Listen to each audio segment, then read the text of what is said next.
नमस्कार दोस्तों इस वीडियो में चर्चा करेंगे पहलवान आंदोलन के बारे में।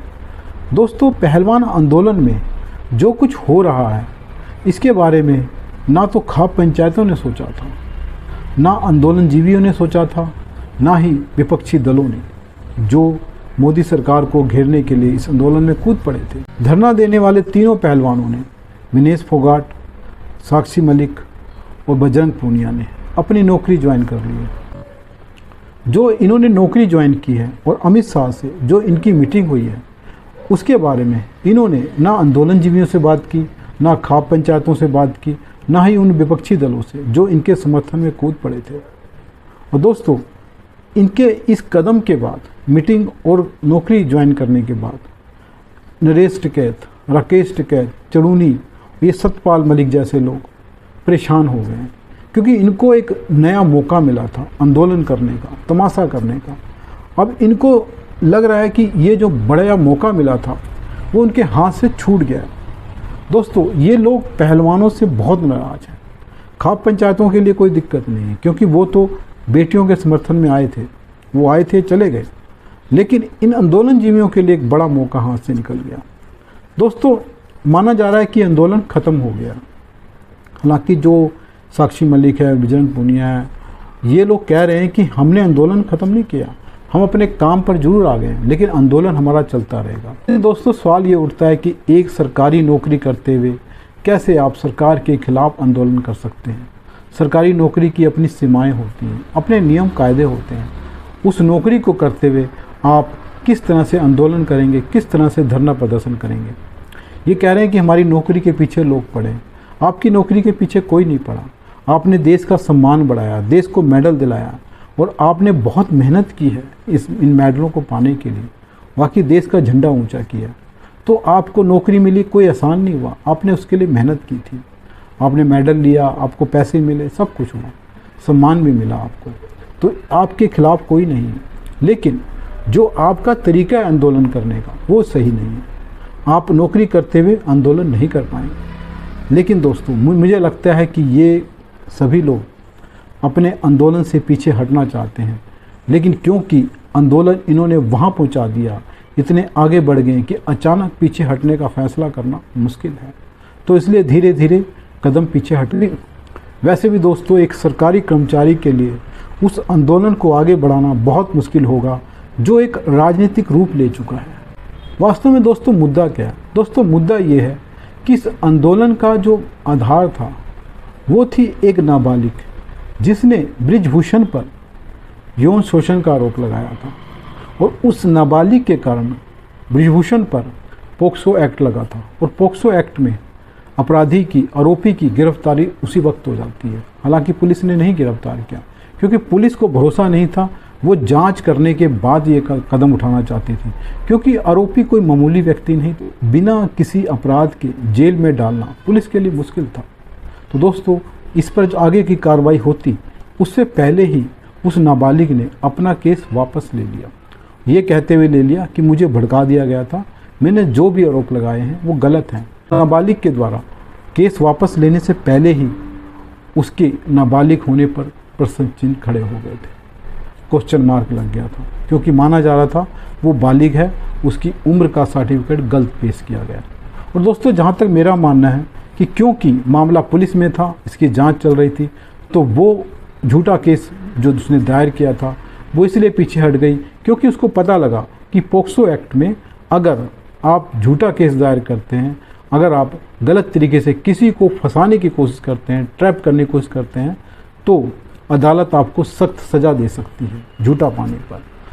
इसलिए मुझे लगता है कि वो मामला वापस ले लिया गया। दोस्तों, जो नाबालिग का केस था वही इस आंदोलन का आधार था। इस आंदोलन में बार बार जो कहा जा रहा था, बृजभूषण को गिरफ्तार करो, उसको जेल में डालो, उसका आधार वही केस था कि पोक्सो एक्ट लगा था उस पर। दोस्तों, जब पोक्सो एक्ट हटने की नौबत आ गई है, जब पीड़ित ने अपना केस वापस ले लिया, तब इस आंदोलन का कोई आधार नहीं बचा है, क्योंकि पुलिस जांच चल रही है, वो अपने तरीके से कार्रवाई होगी। अगर वो दोषी होगी तो उसको सज़ा होगी, उसको जेल में डाला जाएगा, गिरफ्तार किया जाएगा। लेकिन पोक्सो एक्ट हट गया। अब आंदोलन किस बात का होगा? ये मामला इस तरह का हो गया जैसे किसी बारात का दूल्हा भाग जाए। दूल्हा भाग जाए तो बारात के लिए परेशानी खड़ी हो जाती है कि अब वो क्या करे। अब दूल्हा तो भाग गया है, अब बारात का स्वागत कोई करेगा? कोई भी नहीं करेगा। अब तो ये भी गारंटी नहीं खाना मिलेगा कि नहीं मिलेगा, अब तो आपको भूखे पेट अपने घर वापस जाना होगा। तो दोस्तों, इस मामले की, इस आंदोलन की यही हालत हो गई है। अब दूसरे पहलवानों की बात करें तो उनमें से भी कुछ आरोप झूठे साबित हो चुके हैं, पुलिस की जांच में, कुछ कमेटी की जांच में।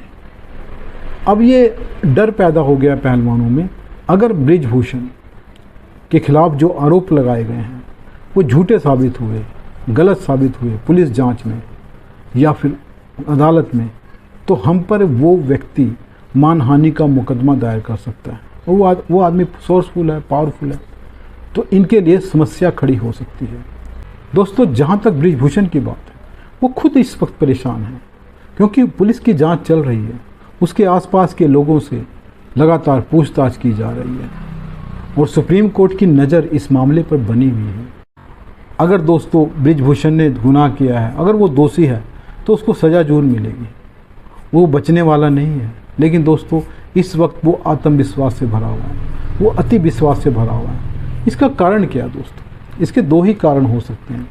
या तो उसने अपराध नहीं किया है, वो पूरी तरह से निर्दोष है, या फिर उसने अपराध किया है, वो दोषी है वो, लेकिन उसको ये विश्वास है कि जो मेरा अपराध है, जो मेरा दोष है, उसको साबित नहीं किया जा सकता, ना पुलिस जांच में, ना अदालत में। जिसके कारण दोस्तों विश्वास से वो भरा हुआ है, उसको पता है कि मेरा कुछ बिगड़ने वाला नहीं है।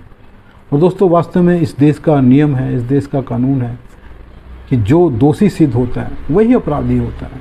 अगर अदालत में, पुलिस जांच में अगर कोई दोषी सिद्ध भी हो जाए तो, लेकिन अगर अदालत में वो निर्दोष साबित होता है तो उसको कोई अपराधी नहीं कह सकता, कोई दोषी नहीं कह सकता, उसको कोई सज़ा नहीं दे सकते।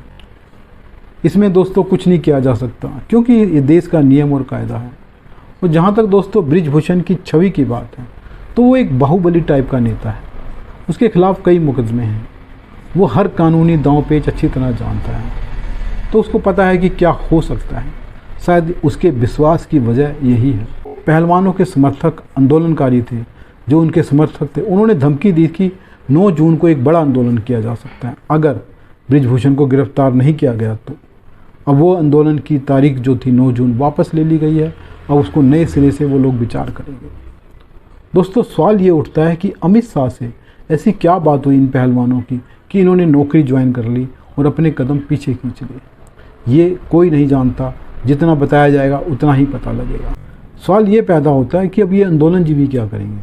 जो उनको एक बढ़िया मौका मिला था सरकार को घेरने का, एक तमाशा करने का, एक आंदोलन करने का, एक मीडिया में सुर्खियों में आने मिला था, वो उनके हाथ से लगता है जा रहा है।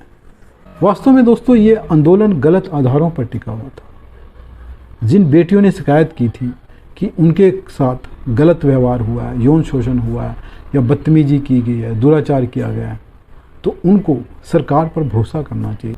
सरकार ने दो जांच कमेटियों का गठन किया था इस मामले की जांच के लिए। एक फेडरेशन द्वारा बनाई गई थी और एक खेल मंत्रालय ने बनाई थी।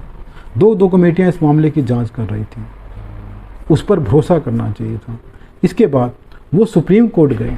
सुप्रीम कोर्ट के डायरेक्शन में 2 FIR दर्ज हो चुकी थी और उसकी पुलिस जांच कर रही थी और सुप्रीम कोर्ट इस मामले पर नज़र बनाए हुए था।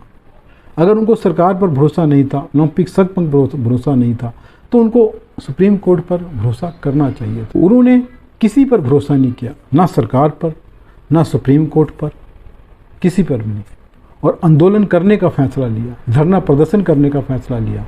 दोस्तों, अब जो न्याय की बात कर रहे हैं, न्याय का इंतज़ार करने की बात कर रहे हैं, न्याय तो अभी भी होगा क्योंकि पुलिस जांच अभी भी चल रही है। सुप्रीम कोर्ट अभी भी इस मामले को देख रहा है।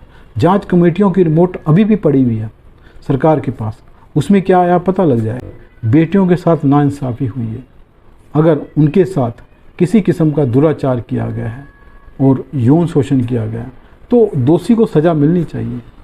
लेकिन वो आंदोलन के जरिए नहीं तय होगा, वो सुप्रीम कोर्ट की जांच से तय होगा।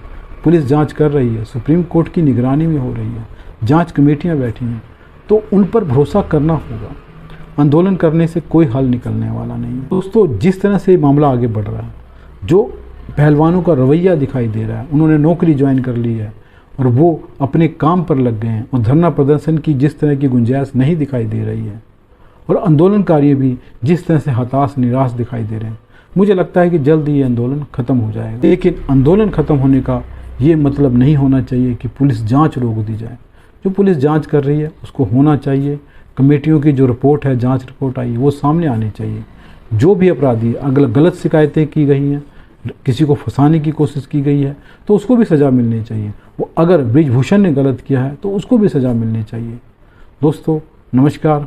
अगर वीडियो पसंद आए तो उसको लाइक करें, चैनल को सब्सक्राइब करें।